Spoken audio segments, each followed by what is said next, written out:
Few have been more influential in NCAA Division II athletics than Kathleen Brasfield. In her 33 years at Angelo State University, she served as the Bell's volleyball coach starting in 1978 while becoming the women's athletics director shortly thereafter. She eventually stepped aside as the volleyball coach 26 years later to become the overall athletics director, ending her coaching career among the all-time greats with 647 victories. However, the reason she is being inducted into the AVCA Hall of Fame is more than the staggering number of wins. She has served on countless NCAA and AVCA committees, helping mold an entire generation of opportunities for college women. The 8-time Conference Coach of the Year paved the way for many women to achieve success as coaches and administrators. It was her tremendous leadership and pioneering attitude that created a model for the entire country to follow. Without Brasfield's involvement over the past 40 years, both women's volleyball and women's athletics would look very different today. Said current Angelo State head coach Chuck Waddington, "As a coach, she's won more games than most of us can fathom and touched more lives than most of us will ever know." The AVCA salutes Kathleen Brasfield.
Good afternoon. First, I want to congratulate Karen and Joan. I'm honored to be included with such a prestigious pair. It's very humbling to look at the list of Hall of Fame members who represent the best in volleyball. Thank you to the AVCA and to the selection committee. A special thank you to Chuck Waddington, who has accomplished so much at Angelo State and who played a significant role in my being here today. He certainly has taken the Bells to new heights, and I congratulate him, his coaches, and his players for their success on the court, in the classroom, and in our community. He has also done a tremendous job of including former players in his program. Chuck and his staff organized a 40-year celebration of volleyball this fall at Angelo State that brought back many players and former coaches to our campus. It was a lot of fun watching our former players interact with his players, who had a very successful year this year, and it made them feel a part of that special time. So thanks to Chuck and his coaches for making that happen. I started coaching before many of you were born. Starting as a junior high, I know you're surprised at that. Starting as a junior high coach in a small West Texas town, I was fortunate enough to work for a varsity coach who believed in giving her young coaches opportunities to learn. We were lucky that the national team was training at Sul Ross State back then. Marilyn, Mary Jo, so many who laid the groundwork for the game we know today. Our boss hauled us to every clinic, every international match, every event they had. What a great experience. When the head coach decided to return to her native Oklahoma in 1974, the administration took a chance on me as head coach. Luckily, I had great athletes and a strong winning tradition to support me. After 4 years as high school head coach, I was lucky to be named head coach at Angelo State. President Vincent had a strong belief in and commitment to Title IX. He believed if Angelo State was going to do something, it would be done right. He was committed to sponsoring women's sports and to having both a men's athletics director and a women's athletics director. I thought all schools were that committed. I worked as women's AD, continuing to coach volleyball until November 2004, when I became athletics director over all sports. For those of you who started coaching back in the day, you know that we not only coached, we taught classes, we drove the vans, we did the laundry, we swept the floor, we put up and took down the net, we fought with the basketball coaches for floor time, we tried to get fans in the stands, but what an opportunity to be involved in something bigger than ourselves. Look what we've grown into. I remember my first year at Angelo State. We played Texas Tech at home on a Thursday night, finished the match about 9:30, got our gear.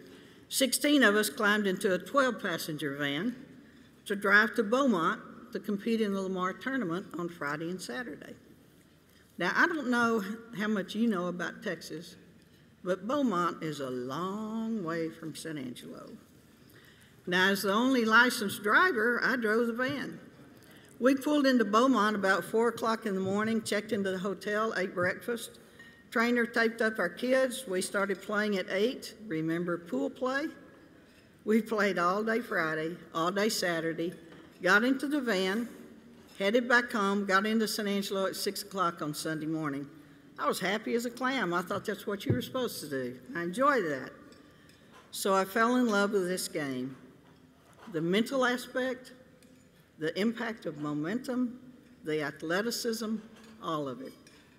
It's been so much fun watching our sport evolve into the fast-paced, amazing game it is today. The one thing that hasn't changed is the relationships with people that it takes to be successful.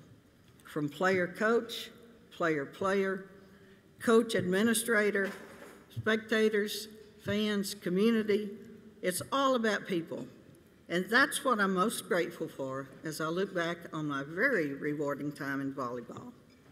Thanks to my players, a special thanks to those who are here today for making this trip in the midst of Christmas preparations, kids' activities, and family demands, for being successful in spite of my mistakes, who taught me so much about life, who made me a better person, who are more my family than my relatives are.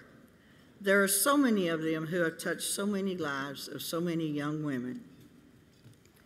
I hope that when they look back on their careers, they do so with as much pleasure as I do. What a fun job. The best part about being retired is I don't remember any of the bad stuff, only the good stuff. I have a friend who always said there's 3 phases of coaching. First, you're a cheerleader, reacting to every play, completely absorbed in that play. Second, you become an official's critic, overreacting to every call the official makes. Third, you finally learn how to coach, how to be calm in the midst of chaos, how to think more points ahead than the one that's going on right then, how to talk to your players, and so forth. It's my observation that she's pretty close to the truth. Honestly, I remember a few wins, but most of all, I remember the players, my young student assistants and graduate assistants. Heck, I only had to work 20 years to get a funded graduate assistant, 23 to get a full-time assistant. So I'm so proud of what our former players and coaches have accomplished. Kudos to them. They're the best part of what we do. Hang on here, we got dry hands from the cold in Columbus.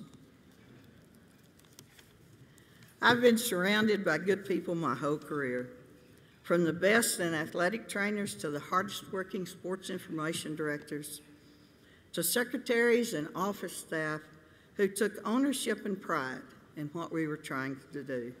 Thanks, ML, Zach, Miley, all of you for your hard work, but most of all for your senses of humor. I also want to thank Terry Steve Gronow and the NCAA for the opportunity to work as liaison with Division II volleyball coaches as part of the Coaches Connection. Also, thanks to Jill Wilson of Double L Consulting, my boss and my friend, for her part in allowing me to work with coaches. Terry and others recognize that sometimes coaches feel left out of the process. So Coaches Connection was created to fill that gap, and I was fortunate to work with Kathy DeBoer, the AVCA Division II Head Coaches Committee, NCAA staff, and others in that program. Thanks to all of you for helping make that program successful. Debbie Chen has stepped in and is continuing that program, trying to facilitate communication and understanding. So go, Debbie. I'm blessed to have tremendous friends and family who are here today. Thank you to Gail for allowing me to do what I do and for your support. To Jill and Bert and Margaret and Glenda for being my friends and for being here today to share this with all of us. Thanks again to my former players, Rose, Leslie, Gail, all of you. You're the reason I'm here today, and I thank those who couldn't be here today. I see so many of you out there who have so much more knowledge about volleyball than I do, who are a lot more successful nationally, who are my mentors and my friends. I salute you. I'm honored, humbled, very grateful, and very thankful. Thank you.